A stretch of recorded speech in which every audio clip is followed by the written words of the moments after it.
It was a bright, sunny morning when the town streets started filling up with energy. Families gathered with colorful banners, children ran around with excitement, and volunteers hurried to make sure everything was ready for the annual charity run. The smell of fresh coffee from nearby stalls mixed with the scent of grass and warm asphalt. Laughter and cheerful chatter echoed down the streets. People were smiling, some stretching for the race ahead, others just enjoying the morning. The mood was light, full of hope and purpose, because everyone knew they were here to support a good cause. Amid the usual runners and cheerful families, a different kind of group rolled into town. The rumble of motorcycles drew attention before the bikers themselves could be seen. A group of Hell's Angels wearing their recognizable leather jackets and heavy boots arrived in a synchronized roar. Heads turned. Children stopped mid-step. Some people whispered nervously to each other. The bikers had a reputation that preceded them. Most townsfolk knew of their rough exterior, the kind of people who seemed dangerous at first glance. But not everyone knew the other side, the side that quietly gave back to the community, helped struggling families, and participated in local events when no one was looking.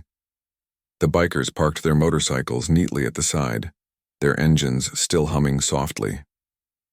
They checked their gear, adjusted their gloves, and glanced around at the busy street. A few smiles broke through the hardened expressions as they watched kids dart between volunteers, laughing and playing. One of the bikers bent down to greet a small girl holding a handmade sign, patting her on the shoulder gently. It was a small gesture, but it showed that despite their intimidating appearance, there was a heart underneath the leather. As the race began, the streets became alive with movement. Runners stretched forward, some pacing themselves, others sprinting with determination. Volunteers waved flags, directing participants along the course. At first, everything seemed normal, but then small accidents began to happen. A car trying to navigate the busy streets misjudged a turn and swerved too close to the runners. Some people tripped over uneven pavement. A stroller nearly tipped over, and in the chaos, someone shouted for help. The bikers reacted quickly. They tried to control traffic, lifting barriers and guiding drivers away from runners. Some helped children who had fallen, while others checked on elderly participants. But their sudden, forceful movements were misunderstood. Spectators, already nervous about the motorcycles, assumed the bikers were causing trouble instead of helping. Whispers turned into murmurs, murmurs into raised voices. One man stepped forward, pointing a finger at the bikers. "Look at them! They're scaring everyone. They're not supposed to be here," he shouted. Others nodded in agreement, some shaking their heads in fear. The tension started to rise. People stopped cheering and started watching with suspicion. The cheerful morning began to shift, and unease crept through the crowd. One biker, trying to assist a runner who had twisted their ankle, found himself surrounded by a group of angry spectators. They questioned his intentions, accused him of reckless behavior, and started shouting over the chaos. His calm explanations were drowned out by the growing noise. Another biker, who had simply stopped to help a lost child find her parents, was met with distrustful stares. The situation was escalating faster than anyone could control. Police sirens pierced the air as officers arrived, rushing toward the crowd. Their presence, instead of calming the situation, made things more tense. The officers tried to take control, but they were met with conflicting stories from spectators, volunteers, and the bikers themselves. Misunderstandings piled up. One officer, seeing the bikers' heavy motorcycles parked at the edge of the crowd, assumed they were a threat. Another officer, observing the heated interactions, prepared to intervene physically if necessary. The bikers, though capable of defending themselves, had no desire for conflict. They had joined the charity run to support the cause, not to be accused or blamed. But the combination of nervous spectators, misinterpreted actions, and the sudden arrival of law enforcement created a pressure cooker. The cheerful morning that had started with hope and laughter now hung in the air, tense and uncertain as if it were holding its breath. Amid all this, some children continued to run, oblivious to the growing tension, their innocent joy cutting through the anxious atmosphere. A small boy stumbled over a stray water bottle, and one of the bikers was there immediately, steadying him and helping him back on his feet. The boy smiled up at him, eyes wide with trust. The biker returned the smile, but the spectators around them did not see this small act of kindness. Instead, they focused on what they believed could be trouble. Volunteers tried their best to explain that the bikers were helping, but their voices were lost in the rising tension. A woman shouted for calm, but even her voice struggled to compete with the confusion. Some spectators began recording the scene on their phones, ready to post their version online, further inflaming emotions. The bikers, feeling trapped in the misunderstanding, exchanged worried glances. They had faced prejudice before, but this was different. This was their chance to do good, and now that good was being questioned at every turn. One biker, noticing the growing pileup near the start line, made a split-second decision to move through the crowd and help separate runners from the vehicles. In the process, he accidentally brushed against someone carrying a camera. The person yelled, thinking it was intentional. The biker tried to explain, but words didn't reach the tense ears around him. The crowd was a storm of fear, suspicion, and misunderstanding, with everyone reacting before thinking. It was then that an elderly man in a long, worn coat, leaning slightly on his cane, walked toward the scene. People barely noticed him at first because he moved slowly, carefully, and deliberately. But there was a calmness about him that made people instinctively stop. His eyes scanned the crowd, the bikers, the volunteers, and the police. He seemed to understand everything at once without needing explanations. The elderly man cleared his throat, and the noise seemed to lower slightly, just enough for him to speak. He didn't shout. He didn't demand attention. He simply started talking, calmly, in a way that carried through the tension. Everyone, please stop. Look around you. Is this what we came here for? To argue, to blame? Or are we here to help, to support, to care? His voice had a strange authority. People turned toward him, some surprised by the calmness amidst the chaos. The bikers paused, unsure of who he was, but feeling a strange relief at his presence. Even the officers hesitated, listening. The elderly man took a few careful steps, weaving between the bikers and spectators. These men came here to help, just like all of you. They are not here to hurt anyone. They are part of this community. And if we allow fear to control us, then none of us will leave this place feeling proud of what we've done. The tension didn't vanish immediately, but the words planted seeds of reflection. People stopped yelling, some lowered their phones, and the bikers straightened, feeling a little hope that the misunderstanding could be cleared. The elderly man's presence reminded everyone of something simple yet often forgotten. Before judging, look. Before blaming, understand. By the time the charity run started again, slowly and cautiously, the bikers were working quietly, helping direct runners safely and assisting anyone who needed it. Spectators began to notice, watching how these men, feared and misunderstood, were genuinely trying to help. Some nodded in silent acknowledgement. The morning, once full of anxiety and chaos, was beginning to regain a sense of purpose, all because one calm, wise figure had stepped in at the right moment. As the sun climbed higher in the sky, families continued their run, volunteers guided the way, and the bikers rode slowly alongside to ensure safety. The elderly man standing to the side observed quietly, a faint smile on his face. He didn't need praise or recognition. He had simply done what was right. And in doing so, he reminded everyone that even in the face of fear and misunderstanding, one person could make a difference. The morning wasn't perfect. There were still stumbles, some angry whispers and nervous glances. But it had been saved from disaster. The bikers were no longer seen as a threat, at least not entirely. And the townspeople, though cautious, had begun to see them in a new light. It was a lesson in patience, understanding, and the unexpected ways in which kindness could appear, even from the most surprising people. After the elderly man's calm intervention, the charity run had slowly started moving again. The runners were back on track, the volunteers were waving their flags with a little more confidence, and the bikers had resumed their quiet duty of helping guide people safely. For a moment, it seemed like the morning was returning to the cheerful, lively scene it had begun as, but the uneasy feeling in the air didn't completely go away. A small tension lingered, like the quiet after a storm has passed but before the sun fully breaks through. The bikers tried to blend into the background, keeping their engines low and their movements careful. They guided the slower runners along the route, helped children who had lost their parents in the crowd, and made sure no stray bicycles got in the way. Despite their calm and helpful behavior, some people continued to watch them nervously from the sidelines. A few whispered to each other, pointing fingers discreetly. "I'm not sure about them," one man muttered. You never know what they might do next. As the morning wore on, trouble began to creep in from unexpected places. One of the volunteers, trying to carry water bottles to a cluster of tired runners, tripped over a small patch of uneven pavement. Water spilled everywhere, causing runners to slip and stumble. The bikers immediately moved to help, lifting runners up, steadying those who had lost balance, and cleaning up the mess as quickly as they could. Their actions were calm and precise, but the chaos of the moment made it look rushed and even dangerous to some onlookers.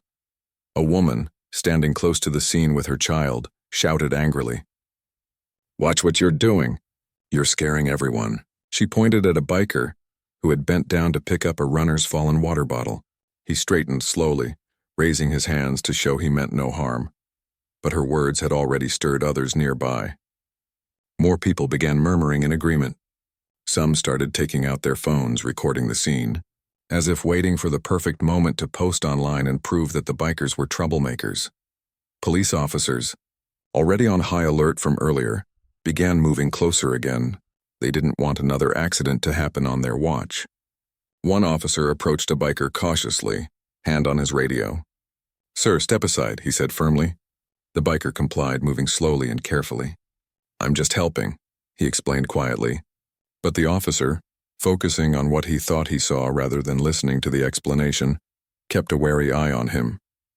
Every small movement now seemed suspicious, and the bikers felt the weight of judgment pressing down on them.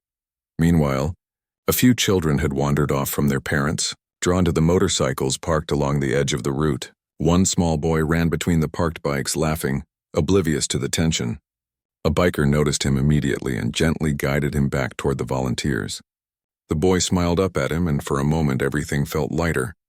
But a spectator nearby misinterpreted the scene, thinking the biker was trying to pull the child away.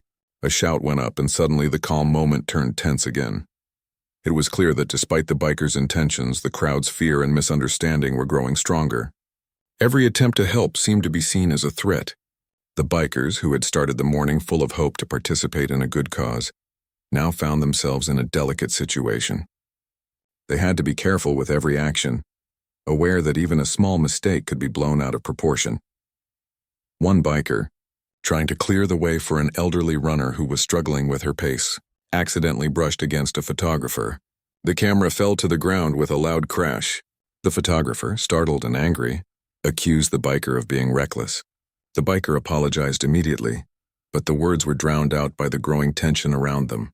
Voices rose, accusations flew, and the cheerful morning of the charity run felt like it was slipping further from everyone's control. The elderly man, who had been observing quietly from a distance, noticed the situation worsening. He saw the bikers' frustration building, the nervousness of the crowd, and the officers' increasing caution. Without hesitation, he began walking toward the center of the commotion again. His movements were slow but steady, and people instinctively made way for him.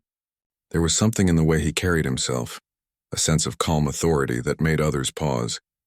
Even the bikers looked at him with a glimmer of hope, realizing that he might be able to help once more. He arrived at the scene where the tension was thickest. Spectators were shouting, volunteers were struggling to maintain order, and the bikers were trying their best to manage the crowd. The elderly man raised his hands not to stop anyone physically, but to command attention. "Everyone listen," he said, his voice calm yet carrying clearly through the noise. "This is a day for helping, not arguing. Look around you. Are we here to create fear or to show kindness?" The crowd paused, some out of curiosity, others out of respect. The bikers relaxed slightly, noticing that people were starting to listen. Even the police officers hesitated, sensing that the elderly man's words might calm the situation more effectively than force could. "You're all here for a reason," he continued. "These men on their bikes are not enemies. They are here to help, just like everyone else. Let's not allow fear to ruin what we came together to do." His words, simple and honest, began to make a difference. Spectators looked around, realizing that perhaps they had been too quick to judge. A volunteer spoke up, explaining calmly how the bikers had been helping the runners and managing the chaos. Slowly, the murmurs of disapproval turned into whispers of understanding. People began to notice small acts of kindness, the biker holding a child's hand, another helping an elderly woman with water bottles, and one quietly guiding a runner who had tripped. Despite the calming influence, Not everyone was ready to accept the bikers. A few angry voices remained, questioning their intentions and pointing out past reputation. But the elderly man remained patient, listening first, then responding with stories of community, compassion, and the importance of giving people a chance. "We often fear what we don't understand," he said gently. "But understanding comes when we see actions, not appearances. Let's see what is true before we judge." The bikers themselves were touched by his words. They had experienced suspicion all their lives, but this was different. This man, who didn't know them personally, was speaking for them, showing others that they could be trusted. They continued their work quietly, letting their actions speak for themselves. Some volunteers began to assist them, helping to guide runners and manage water stations. Slowly, cooperation replaced tension, and the charity run regained a measure of order. As the morning continued, small pockets of chaos still appeared. Children getting separated from parents, runners stumbling and spilled water creating hazards. But the bikers, guided by the elderly man's calm presence, managed these situations efficiently. Each time they acted, the crowd began to see their true intentions. Applause broke out occasionally when someone noticed a biker helping an elderly participant across the street or returning a lost child to their parent. It was a quiet, subtle change, but it mattered. By late morning, the charity run had regained momentum.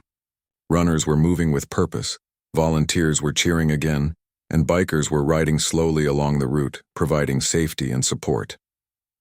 The elderly man stayed nearby, his cane tapping lightly on the pavement, observing carefully to ensure that peace continued. His calmness had become contagious, and even those who had doubted the bikers earlier were beginning to recognize the difference between appearance and reality. What had started as a day of confusion and fear was slowly transforming. The bikers' patience and willingness to help, combined with the elderly man's wisdom and steady presence, were teaching a quiet lesson to everyone watching. Fear and suspicion could be replaced with understanding and trust if people were willing to pause, observe, and reflect. As the sun climbed higher, the crowd's energy shifted from tension to cautious optimism. Parents held their children close. Volunteers waved flags, and bikers continued to assist without complaint. The charity run, once threatened by misunderstanding and conflict, was now moving steadily toward success. And though the day was far from over, it was clear that the efforts of a few dedicated individuals, both young and old, rough and gentle, were enough to turn a potentially disastrous morning into a lesson of community, patience, and humanity. By the end of this part of the run, there was a quiet acknowledgement from the crowd. People were still cautious, but they were beginning to see the bikers as helpers rather than threats. The elderly man's presence had reminded them all that sometimes courage is quiet, understanding is patient, and the most unexpected people can make the biggest difference. The morning sun was climbing higher now, and the charity run was moving along.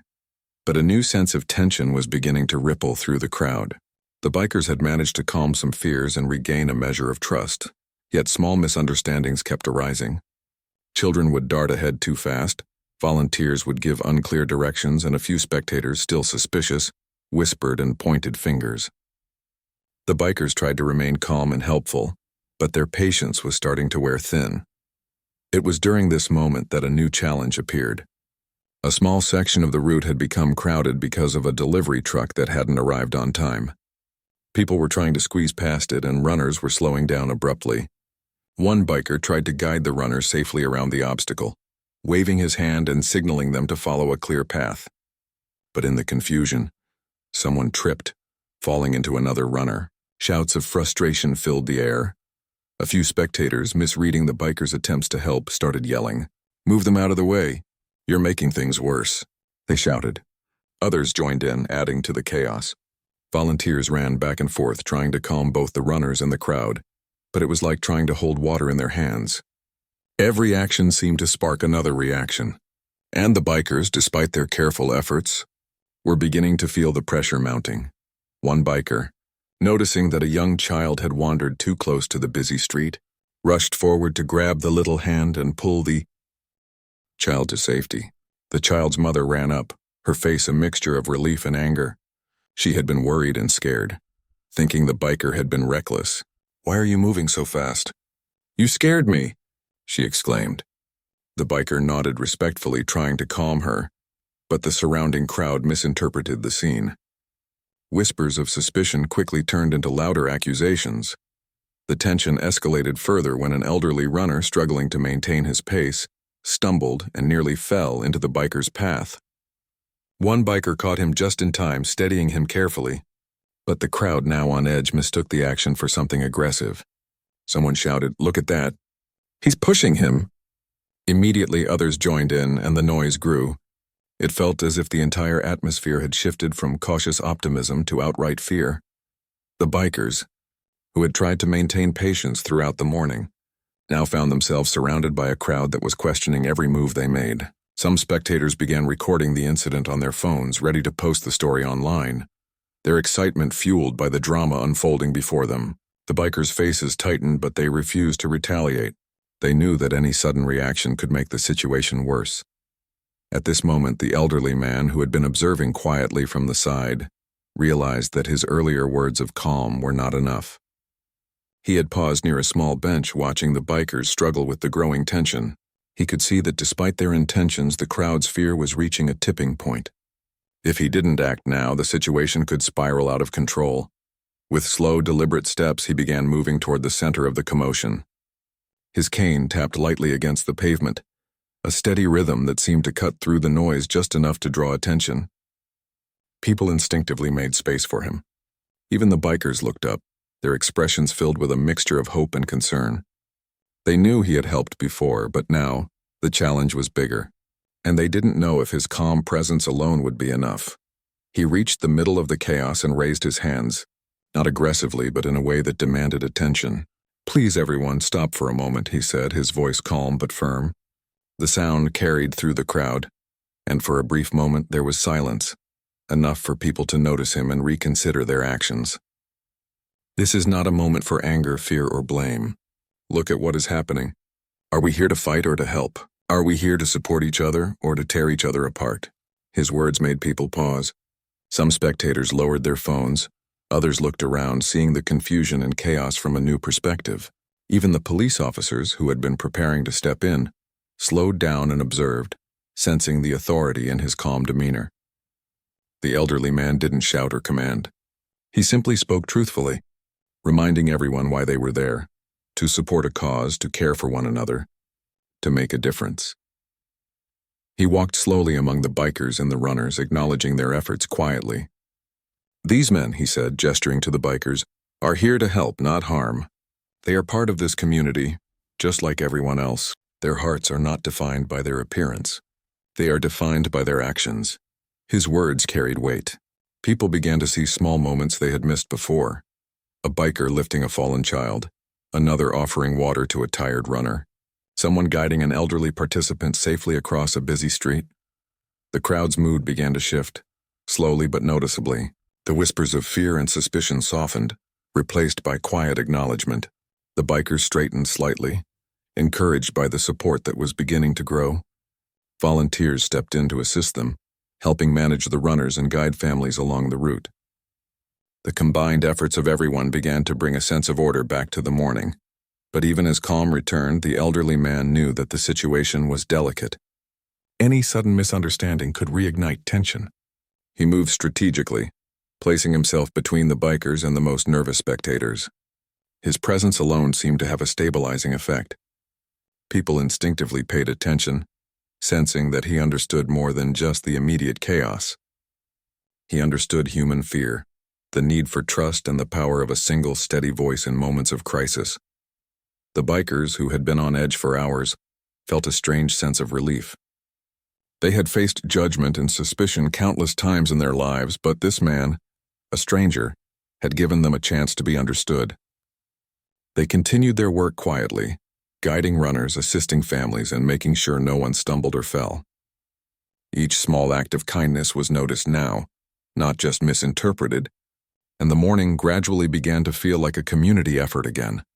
Spectators who had been quick to judge began to step forward with small gestures of acknowledgement. A woman who had shouted earlier approached a biker to apologize for her outburst. A child who had wandered into the biker's path earlier received reassurance from volunteers and bikers alike. The police officers, seeing the situation stabilize, stepped back slightly, no longer feeling the need to act aggressively. By midday, the charity run had regained a steady rhythm. Runners were moving along the route, volunteers were cheering, and bikers continued their supportive roles. The elderly man stayed nearby, observing quietly. His calm, patient presence had turned the tide, reminding everyone that understanding and empathy could overcome fear and suspicion. Even small gestures like a biker helping a runner up, or guiding a lost child, were now seen as acts of kindness rather than threats. The morning had been a series of small challenges, each threatening to derail the event. But through patience, courage, and the wisdom of one calm observer, the situation had begun to transform. Fear was giving way to trust, suspicion was replaced by acknowledgement, and slowly, the bikers were no longer seen merely as intimidating outsiders, but as individuals trying to contribute positively to their community. As the sun climbed higher, shadows of tension lifted from the streets. Families laughed again, children ran without fear, and volunteers worked with renewed energy. The bikers continued quietly, their heavy motorcycles rumbling softly as they guided the runners and assisted anyone in need. And the elderly man, standing to the side with his cane, watched the scene unfold with satisfaction. He did not need praise or thanks. Seeing the event continue safely and peacefully was reward enough. The lesson of the morning became clear to everyone observing. Appearances can be deceiving, and the courage to act with calm and understanding can prevent disaster. One voice, one patient figure could influence a crowd and change the outcome of a potentially chaotic situation. The bikers had been misunderstood, yet their actions spoke louder than words, proving that kindness often comes from unexpected places. By the end of this part of the run, the bikers were no longer under immediate threat. The crowd had begun to appreciate their efforts, and the volunteers were working alongside them as a unified team. The elderly man's quiet authority and steady guidance had made all the difference, preventing what could have become a serious conflict. The charity run, once threatened by fear and misunderstanding, was slowly regaining its intended spirit, a celebration of community, help, and human connection. Even as small incidents continued to arise, a child losing a balloon, a runner tripping over a stray bottle, the bikers, guided by the calm influence of the elderly man, handled each one with patience and care. Each act of assistance was met with a little more acknowledgement from the crowd, building a sense of trust that had been missing earlier in the morning. By the time the event reached its halfway point, the atmosphere had shifted completely. Laughter returned, applause broke out when acts of kindness were noticed, and people began to share smiles instead of whispered suspicions. The bikers, who had started the day with an uncertain welcome, were now quietly respected for their help and dedication. The elderly man, ever watchful, continued to ensure that peace remained. The morning's events had been a test of patience, understanding, and courage.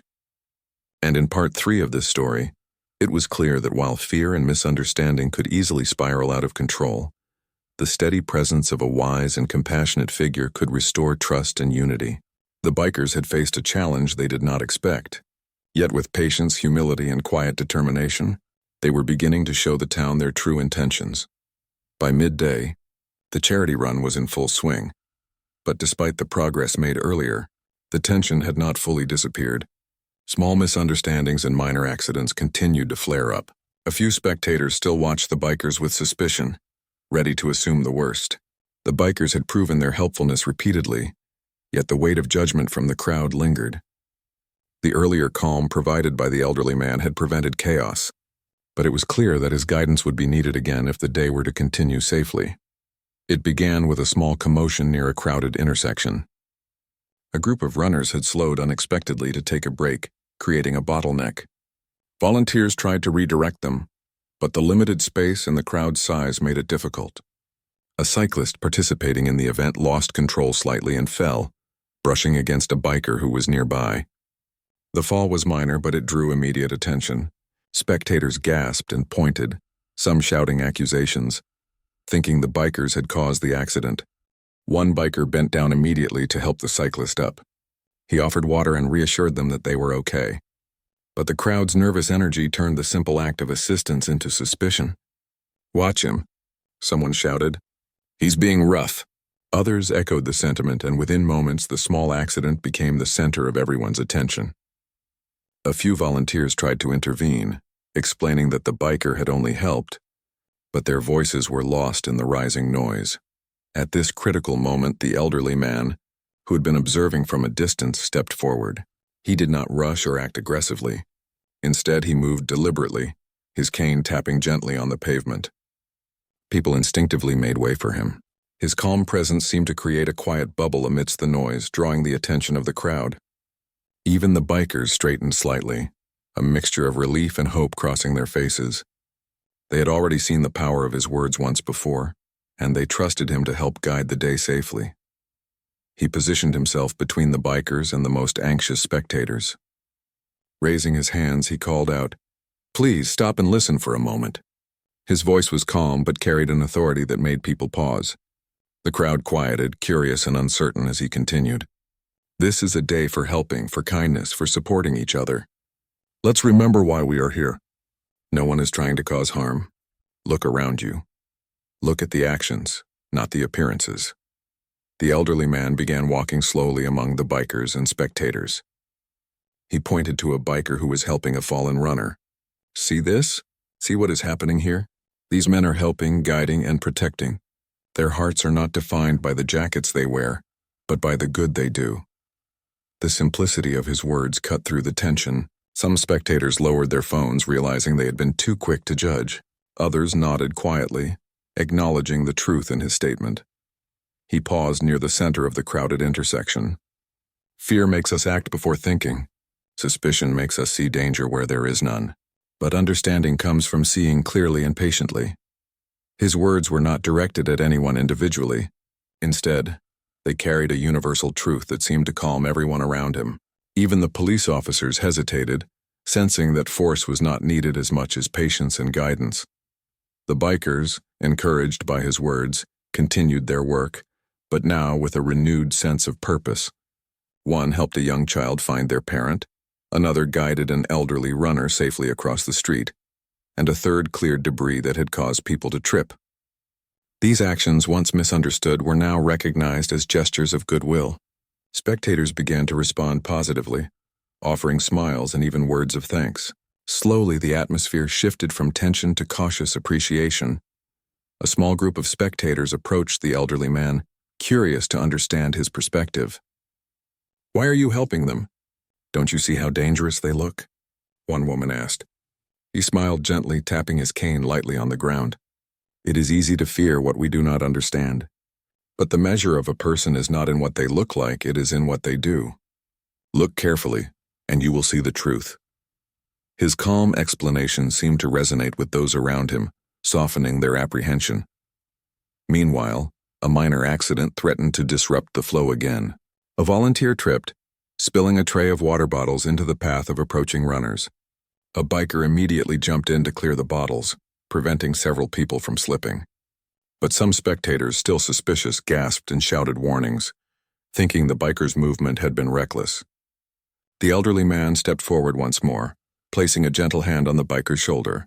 "He is helping," he said softly, loud enough for others to hear. "Do not mistake action for harm. Watch, see, and then judge." The crowd, now listening more carefully, began to understand the truth. Children continued to run and laugh safely. Volunteers moved efficiently, and the bikers' efforts were no longer misunderstood.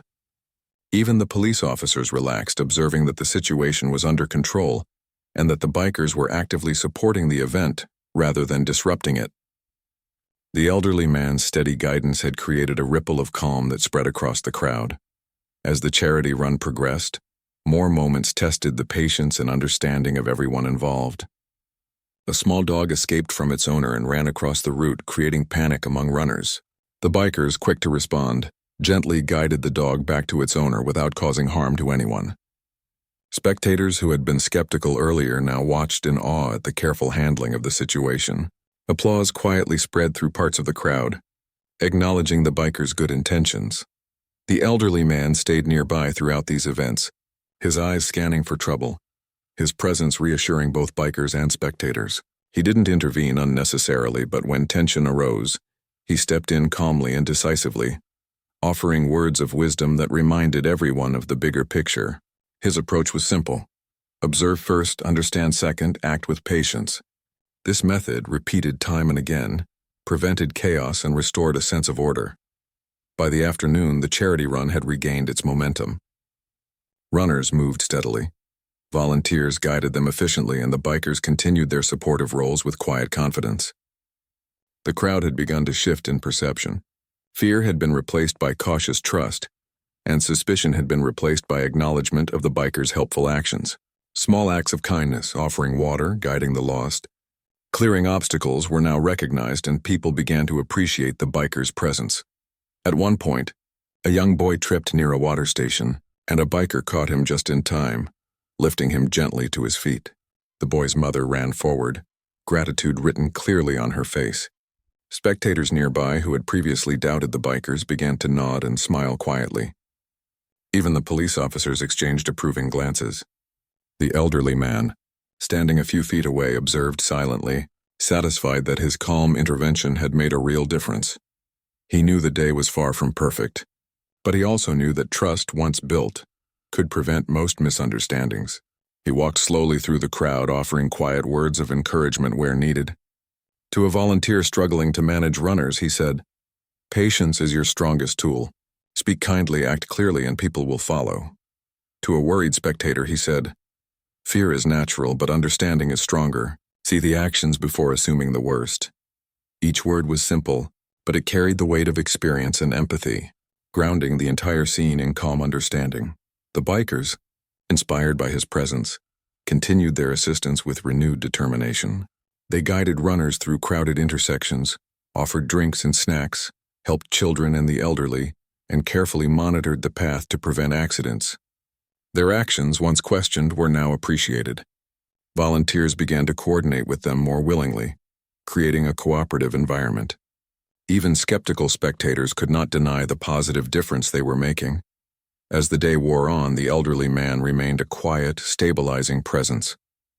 His calm demeanor, patient words, and understanding approach reminded everyone that even in moments of confusion and fear, peace and order could be restored. The charity run, which had been threatened by tension and misunderstanding earlier, was now running smoothly. Laughter returned, smiles spread across faces, and acts of kindness became visible in every corner of the route. By the late afternoon, the crowd had grown accustomed to the bikers' presence as helpers rather than threats. Children waved at them, volunteers relied on them for assistance, and spectators began to approach them with curiosity and gratitude. The elderly man had not only saved the event from potential disaster, but had also helped the community recognize the true nature of the bikers' intentions. In the end, the morning's chaos and tension were replaced by a sense of unity and accomplishment. The bikers had proven themselves through actions, the volunteers had regained control and confidence, and the spectators had learned a valuable lesson about judgment, patience, and understanding. The elderly man, standing quietly with his cane, watched the final moments of the charity run unfold. He had not sought recognition or thanks, but his influence had been undeniable. He had guided everyone through a moment of crisis, allowing the event to succeed and restoring faith in the power of calm, wise intervention. By the time the last runners crossed the finish line, the entire route was filled with applause, cheers, and expressions of gratitude. Families embraced, volunteers celebrated quietly among themselves, and the bikers rode slowly along the sidelines, satisfied that their help had been recognized at last. The elderly man smiled gently, knowing that he had done what was necessary to prevent disaster and to teach a lasting lesson about patience, courage, and humanity. The afternoon sun was beginning its slow descent, casting long, warm shadows over the streets where the charity run had taken place. By now, the energy of the event had shifted completely. What had started as a chaotic, tense morning had transformed into a day of laughter, community spirit, and quiet triumph. Runners were crossing the finish line one after another. Volunteers were helping tired participants, and the bikers, once misunderstood, were now quietly acknowledged for their efforts. The elderly man,